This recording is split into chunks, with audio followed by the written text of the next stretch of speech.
your daily podcast on the Iowa Hawkeyes. Part of the Locked On Podcast Network, your team every day.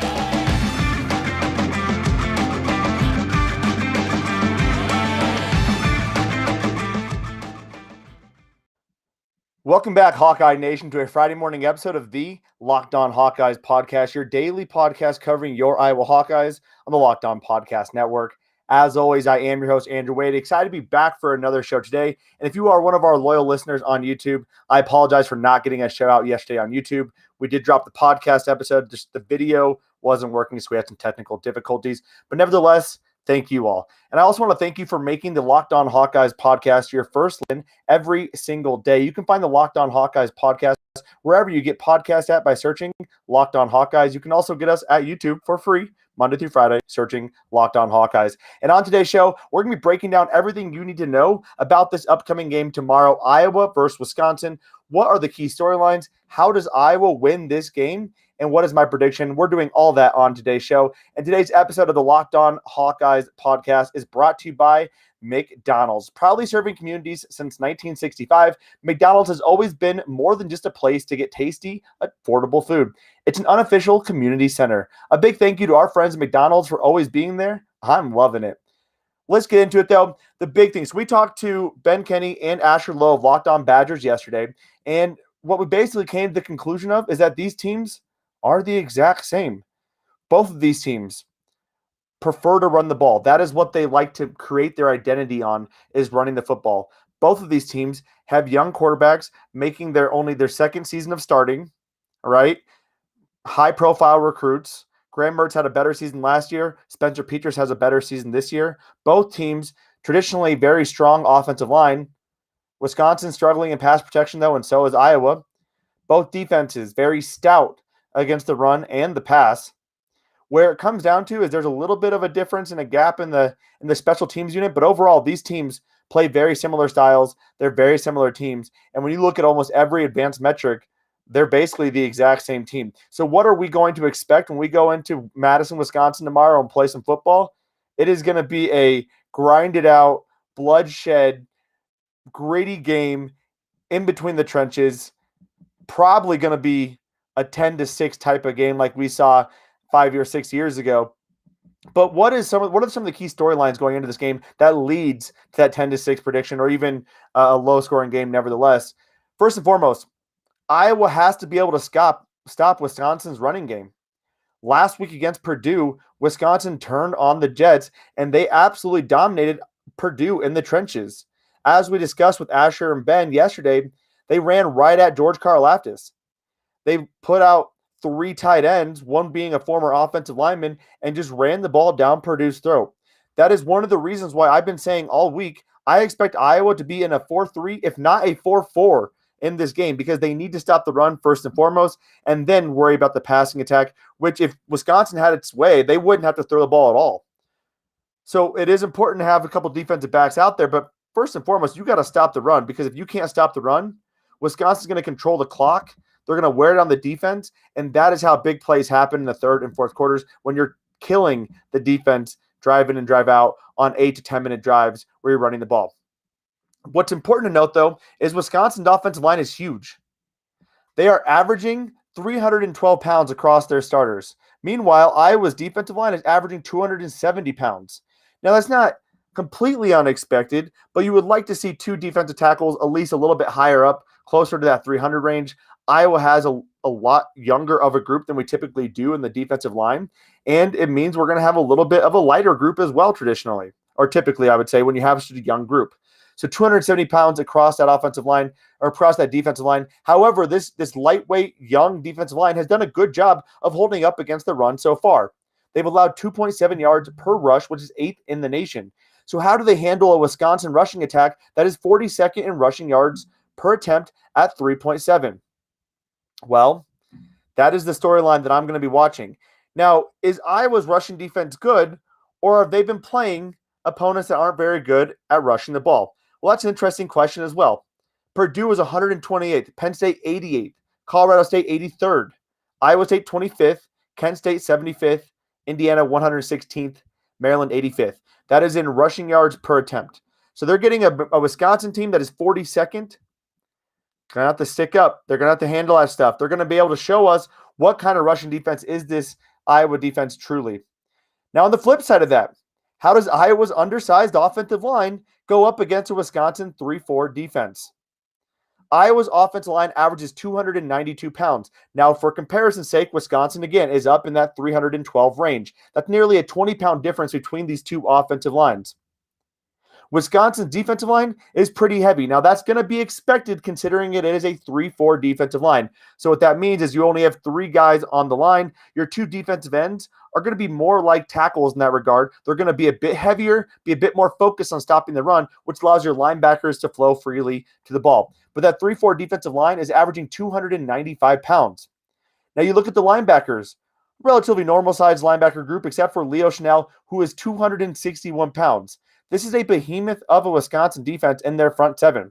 And that's important to know, as Iowa does have a little bit lighter of an offensive line and also an offensive line that has been struggling. Wisconsin's D is better than Iowa's in rushing yards per attempt. They're allowing 1.9 yards per attempt, which is absurd. Iowa's rushing attack is nowhere near Wisconsin's either. We are 110th in rushing yards per attempt at 3.1. Now, that's only a 0.6 yard difference between Wisconsin and Iowa, but that 0.6 yards can make quite a difference in the grand scheme of things. Now, I'm going to make that same comparison sake. When you look at Wisconsin, who they have faced, they haven't really faced that many good rushing attacks. Notre Dame was 119th, Illinois 45th, Penn State 88th, Eastern Michigan 111th, Army 34th, Michigan 14th, and Purdue 128th.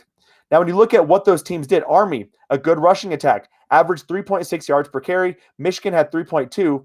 Penn State's Noah Cain averaged 6 yards per carry. So there's been some variability to their success. Overall, Purdue had no chance because they couldn't run the football. They don't have a lot of scholarship backs on that roster anymore. Wisconsin's able to basically not load the box, stop the run with the guys they had in the box, and basically wait on Aiden O'Connell to make mistakes. They double cover David Bell, and that's how they won that game so convincingly. Anyone out there that's saying, well, Wisconsin just shut down Purdue, Purdue shut down Iowa, Wisconsin's easily shut down Iowa, that is not how this works. This is not transitive property between wins and losses of similar teams. But one thing I will say that was interesting about that Purdue game for Wisconsin versus the Purdue game for Iowa is the fact that Iowa didn't force any turnovers versus Purdue, and Purdue did force turnovers against Iowa. Now, 3 of those 4 interceptions came in the fourth quarter, but nevertheless, Purdue did win that turnover battle. Now, against Wisconsin, Purdue lost that turnover battle. What's been interesting about these teams, while these defenses are very similar, these teams have not been the same in terms of forcing turnovers. Wisconsin is 128th in giveaways per game at 2.4, so a lot of turnovers, a lot of turnover opportunities. Meanwhile, Iowa's first in takeaways. On the flip side, Wisconsin is 72nd in takeaways at 1.3, and Iowa is 60th with 1.3. Now, that obviously leans Iowa in that advantage, which I think is going to be a very interesting thing to watch as this game plays out, because turnovers could be a huge difference, as we saw when Josh Jackson was with the Iowa Hawkeyes. I believe he had 2 pick sixes. That's a big-time, game-changing, momentum-changing type of play against a Wisconsin team. Now, don't quote me on that. I got to go back and check. I thought I remember that correctly. But again, turnovers are a huge piece in a game that is dominated by field position and controlling the clock, and 2 defenses that don't allow offenses to move very much. That could be a big factor in this game. Now, the other piece is pass protection for both of these teams. Spencer has not been getting very good pass protection. Iowa is 101st in sack percentage. Wisconsin, meanwhile, is 22nd in sack percentage on the defensive side of the ball. So they're able to bring pressure, and Iowa's not able to stop it. That is going to be concerning considering when we get into the keys to this game. I believe Iowa needs to pass the ball effectively against Wisconsin because I don't think they're going to be able to run the ball well. On the flip side of that, Wisconsin is 93rd in sack percentage. They actually have a worse pass blocking grade according to PFF than Iowa does. The only problem is Iowa has not been very good at putting pressure on the quarterback. Look at what happened against Purdue. Half of those pressures came from linebackers and on blitzes. You need more production from your defensive line. Now, granted, we have some injuries, but that is something I'm going to be watching as a key storyline going into this game. Now, coming up, we're going to talk about what Iowa needs to do to ultimately win this game, but I have to tell you about McDonald's, because McDonald's is the place where you can gather, meet your friends, grab a tasty bite, all at an affordable price. McDonald's is proudly been serving communities since 1965, and this episode of the Locked On Hawkeyes podcast is brought to you by McDonald's themselves. McDonald's has always been a more than just a place to get tasty, affordable food. I remember when I was back in high school and in college, we would always go to McDonald's, meet up either after the bars, either after a dodgeball tournament, whatever it might be. We were always going to McDonald's because that's where the delicious food was that we could afford, that we could also see all of our friends as well. So if you haven't tried McDonald's recently, you got to go check it out. I personally go there probably 2 to 3 times a week. My wife is pregnant. Spoiler alert, my wife is pregnant, and she has been craving McDonald's. So we've been going there quite a bit, and it is truly phenomenal. So head over to your local McDonald's to refuel and reconnect. Did someone say Locked On Hawkeyes watch party? Personally, I love McDonald's. I'm sure you all do too. Ba-da-ba-ba-ba. I am loving it. I want to thank you all for making the Locked On Hawkeyes podcast your first listen every single day. You can find the Locked On Hawkeyes podcast for free wherever you get podcast at, and also on YouTube by searching Locked On Hawkeyes. And as we were wrapping up the segment 1, where we talked about the storylines for this game, I want to get into the keys to this game. Now, as we mentioned earlier, turnovers are a huge piece in any time Iowa plays Wisconsin. Whoever wins that turnover battle, more than likely, is going to win that game. Now, that's where it becomes very key that Iowa needs to force Graham Mertz to throw the football. Wisconsin currently has the 9th worst passing attack, according to PFF, in the country. Iowa's secondary is arguably the best secondary in the entire country. Now, they are missing Riley Moss, but they have so much depth that this team can handle a Wisconsin passing attack that is that bad. But how do you get Graham Mertz to throw the football? Wisconsin's not going to willy-nilly just start chucking the ball all around. You need to stop Wisconsin's rushing attack. How do you do that? 4-3, 4-4 defense. Your defensive line needs to eat up blocks, and your linebackers need to flow to the football. This is where Jack Campbell, Justin Jacobs, Seth Benson, and even Jay Higgins become so crucial in this game. They need to get to the tag team duo from Wisconsin, the running backs. They need to bring them down, and they cannot miss tackles. You do that, you get Graham Mertz throwing the football, and that's where Iowa has an opportunity to capitalize on some turnover-worthy plays. On the flip side of that, Iowa needs to take calculated shots deep. Yes, this Wisconsin defense is a very strong defense, probably the second best defense in the Big Ten, right behind Iowa. You know where they're weak at, though? It's their secondary. Now, it's not exactly the glaring hole. You have to go at it. It's absolutely terrible. What a bad secondary. But it is a weakness nonetheless on this team. Now, the thing is, can you get enough time to take those calculated shots deep? Iowa has got to have improved in pass protection. They had 2 weeks to work on a few things. They got a bit healthier. How does that play into it? Does Mason Richmond take a big step forward? Does Nick DeYoung take a big step forward? Does Iowa leave some tight ends in to allow for Spencer Petras to have a bit more time to take those calculated shots? Now, the other side of that is you need guys who can win those one-on-one battles, because you better believe the same game plan Iowa has for Wisconsin, Wisconsin's going to have for Iowa as well. They're going to force Iowa to throw the ball. They want Spencer Petras to potentially make mistakes. That gives Iowa an opportunity, though, where Iowa can potentially be in one-on-one coverage. You need a guy like Keegan Johnson to have a big game. You need to get Keegan Johnson the ball and take those shots. Everything I've seen from Keegan Johnson to this point has been nothing short of impressive. Charlie Jones has also shown the ability to break coverage with post routes over the middle. I would love to see Arlen Bruce get the ball and some short yardage opportunities, drag routes, slants, etc. See what he can do with the ball in his hands. And of course, if Tyrone Tracy can just get the ball in his hands, he has been dynamic. He has been a Wisconsin killer to a degree in his career. Now, you're wondering, why do you think the Wisconsin secondary is a weakness, Andrew? Well, here it is. Their secondary has an 80.9 PFF grade. Now, that is a very good PFF grade, but that is the lowest rated PFF grade on the Wisconsin defense.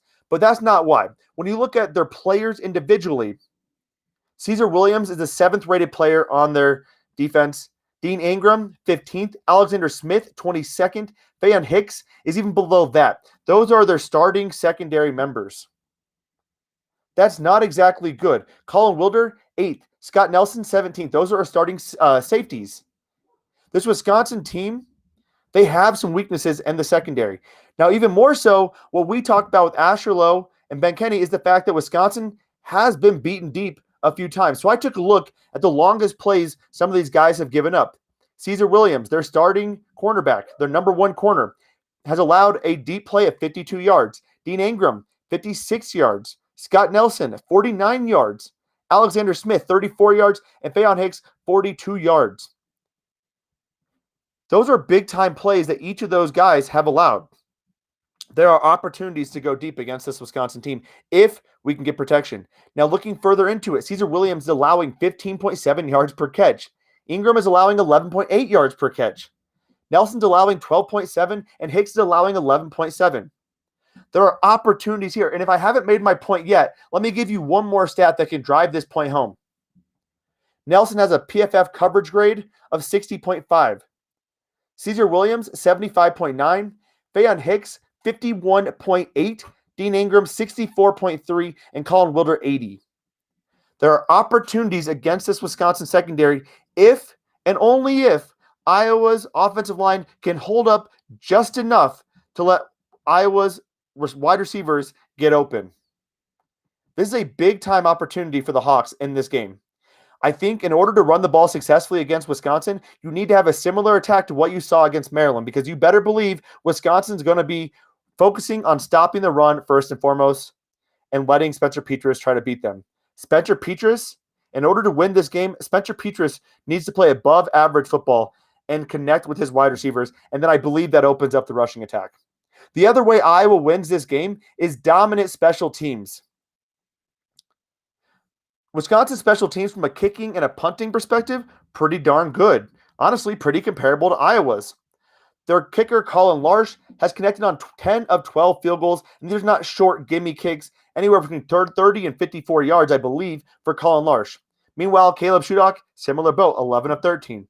In the punting game, now I would take Tory Taylor over any punter in the nation just with his ball placement and how he can down things within the 10-yard line. But when you look at just the pure stats, Tory Taylor has a 46.2-yard punting average. Wisconsin punter, 46.3. Tory Taylor has a 42.1 net punt average. Wisconsin punter, 41.8. So very similar. The difference is Wisconsin return game is absolutely atrocious. They've had issues with dropping punts, with muffing the football, with decision-making. And when they have decided to return the ball, it has been bad as well. In the return game on kick returns, they're literally averaging 0 yards per return. In the punting game, they are averaging 4.3. Both are bottom third in the entire conference. Meanwhile, we got Charlie Jones. Charlie Jones is one of the best returners in the entire nation. We saw what Ivory Kelly Martin could do on kick returns. Charlie Jones can do a similar thing as well. And we have Tory Taylor back there. When he punts that football, it is tough to catch. So those are the three keys to this game, in my personal opinion. Forcing Graham Mertz to throw the football, taking calculated shots deep, and dominating on the special teams front, hopefully generating at least a turnover or some good field position based on with Iowa's special teams. Now, coming up, we're going to talk a little bit about how you should bet on this game and what my expectations are for this game. And the best place to bet is BetOnline.ag. BetOnline.ag is back and better than ever. A new web interface for the start of the football season allows you to see more props, odds, and lines than ever before. BetOnline remains our number one spot for all basketball and football action this season. So head over to their new updated desktop or mobile website and sign up today and receive a 50% welcome bonus on your first deposit when you use the promo code LOCKEDON. That's LOCKEDON. From basketball, football, baseball postseason, NHL, boxing, and UFC right to your favorite Vegas casino games. Don't wait to take advantage of all the amazing offers available for the 2021 season. BetOnline.ag is the fastest and the easiest way to bet on all of your favorite sports. BetOnline.ag, where the game starts. And you know I've talked about this before, but Built Bars are literally the best tasting protein bar on the market today. It is the protein bar that tastes just like a candy bar. And if you haven't tried these yet, you are absolutely missing out. I know last time we chatted, I said, drop me a line. I'll send you a box of Built Bars for the first 2 to 3 people. I will get those out probably in the next week or two, so be on the lookout for that. I'll be responding to all your messages here in a second, but be on the lookout for that. But I would not do that if I didn't think Built Bars were literally the best tasting protein bar ever. And they're also so good for you as well. Low carb, low sugar, low calorie, low fat, high in protein. It's exactly what you need. All the healthy benefits on top of just being purely delicious. That is how amazing Built Bar is. And this month they have new flavors coming out almost every 3 to 4 days. So be on the lookout. Even if you bought Built Bars before, you probably haven't tried some of their new flavors. So go to built.com. That's BUILT.com and use the promo code LOCKED15. That's LOCKED15 and you'll get 15% off your first order, or your order in general, not your first order, any order you make. Use promo code LOCKED15, LOCKED15 for 15% off at built.com. So I've taken you through the storylines for this game. I've taken you through the keys to this game. Now let's talk about the predictions for this game. This is a very interesting line. The over-under came in at 36.5. I think that might be the lowest over-under I've seen in college football this season. Iowa is getting 3.5 points on the road. So Wisconsin is favored by 3.5 points. And the last time I checked, the money line for Iowa was plus 140. I believe Iowa is going to win this game. They are fresh. They've had 2 weeks to get recuperated. They're hungry. They're pissed off from that Purdue game, and they know what's at stake. The offensive line has been bad, but Wisconsin has not really shown up either. Yes, they beat a Purdue team that came off a very big victory against the Iowa Hawkeyes. Statistically speaking, when Purdue has beat those top 5 teams, they have came out and laid a stinker the next day, just like Iowa did after beating Penn State. Wisconsin had their best game of the season. And if they had that same game, yes, it's going to be very tough for Iowa. But when I look at everything on paper, I think Iowa can shut down Wisconsin's rushing attack.